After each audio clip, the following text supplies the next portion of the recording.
અંકલેશ્વર તાટફળિયામાં ચાલતા જુગારધામ પર એલસીબીનો દરોડો, 10 જુગારીઓ ઝડપાયા, ₹3.54 લાખનો મુદ્દામાલ જપ્ત। ઔદ્યોગિક નગરી અંકલેશ્વરના તાટફળિયા વિસ્તારમાં ધમધમતા જુગારધામ પર ભરૂચ એલસીબી પોલીસે ઓચિંતો દરોડો પાડી જુગાર રમતા 10 શખ્સોને રંગેહાથ ઝડપી પાડ્યા છે।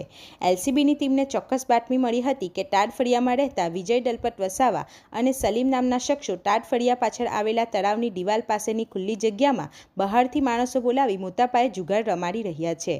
આ બાતમીના આધારે પોલીસે વ્યૂહાત્મક રીતે ઘેરાબંધી કરીને દરોડો પાડતા જુગારીઓમાં નાસભાગ મચી ગઈ હતી।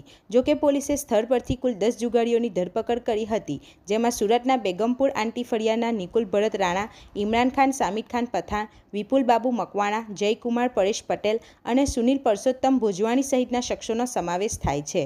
પોલીસ કાર્યવાહી દરમિયાન ઘટના સ્થળેથી રોકડા ₹1.80 લાખની રોકડ રકમ અને 11 નંગ મોબાઈલ ફોન સહિત કુલ ₹3.54 લાખનો મુદ્દામાલ જપ્ત કરવામાં આવ્યો છે। તપાસમાં બહાર આવ્યું છે કે આ જુગારધામના મુખ્ય સૂત્રધારો સ્થાનિક શખ્સો હતા, જેઓ સુરત અને આસપાસના વિસ્તારોમાંથી જુગારીઓને બોલાવી હાર જીતનો ખેલ રમાડતા હતા। આ મામલે પોલીસે મુખ્ય સૂત્રધાર સહિત અન્ય 2 વ્યક્તિઓને વોન્ટેડ જાહેર કર્યા છે અને તેમની ધરપકડના ચક્રો ગતિમાન કર્યા છે। અંકલેશ્વર શહેર અને આસપાસના વિસ્તારોમાં ગેરકાયદે પ્રવૃત્તિઓ ડામવા માટે એલસીબીની આ કડક કાર્યવાહીથી અસામાજિક તત્વોમાં ફફડાટ વ્યાપી ગયો છે।